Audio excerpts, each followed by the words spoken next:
Hi folks, Josh is working on the 2010. It's a Subaru, the Outback. It's got the big 2.5. He's got to do lower control arms in it. However, the bolt is seized in the bushing. So he always thought that the pinch bolt that held the ball joint in was the worst on a Subaru. Well, it is, but this is another bad one, and I don't really know a good way to get them out other than to chop it off. So that's what we're going to do. We're going to chop it off. We're going to just slit the control arm, both sides, slit it here, slit it there, take the rubber, get the rubber out of there, and then just heat up the center of the bushing and then get it out. So that way when it comes back to the subframe, well, it'll come apart easier. I'm going to be torch guy. Josh is going to be fireman.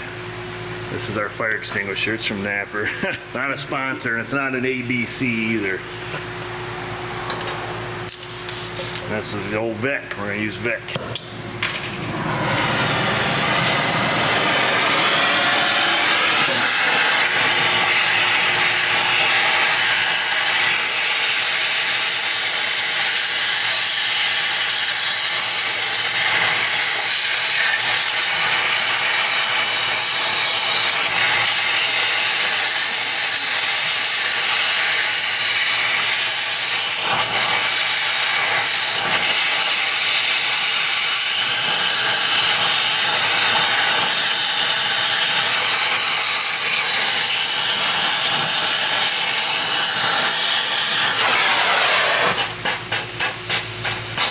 Well, he's quick, ain't he?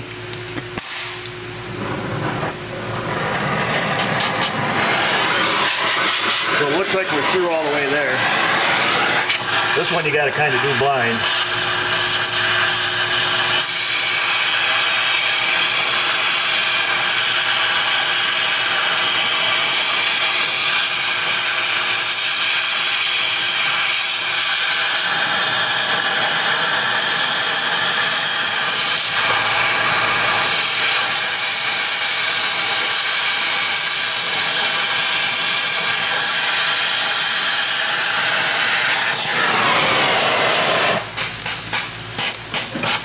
Now we should be pretty close.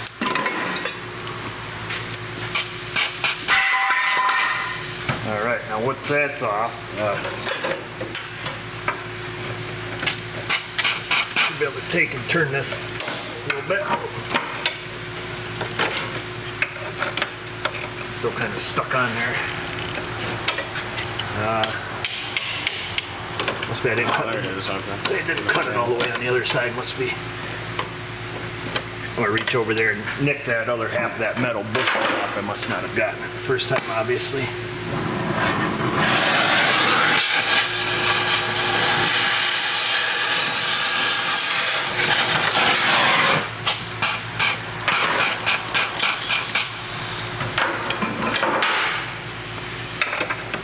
Smells like a demolition derby, don't it? Sure does. So there's that. There's the outer part of the bushing. Put that on the floor. Let me break up the knife. Now this one doesn't seem to be, it's not as tore away as the other side was. The other side, the inner bushing was ripped right off. So this may be a little more difficult. Yeah, this one's still kind of stuck a little bit at the top. Most of the bushing's tore out, but might have to get a little nasty with this one.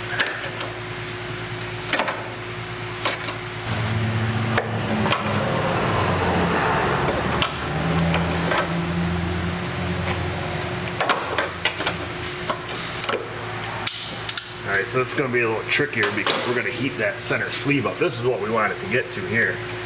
But we're going to have some flames, and then Josh is going to go underneath it and spin on it with the impact as we heat it up, which is probably going to fling molten hot magma around. Subframe's pretty rough on this guy. We're going to heat it up first.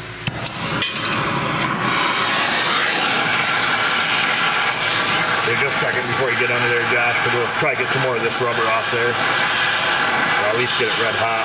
See if getting hot down at the bottom breaks it loose.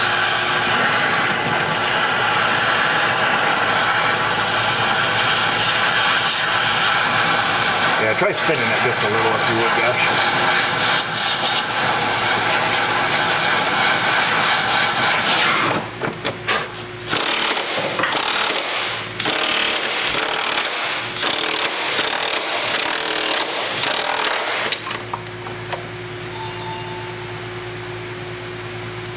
Get right after it.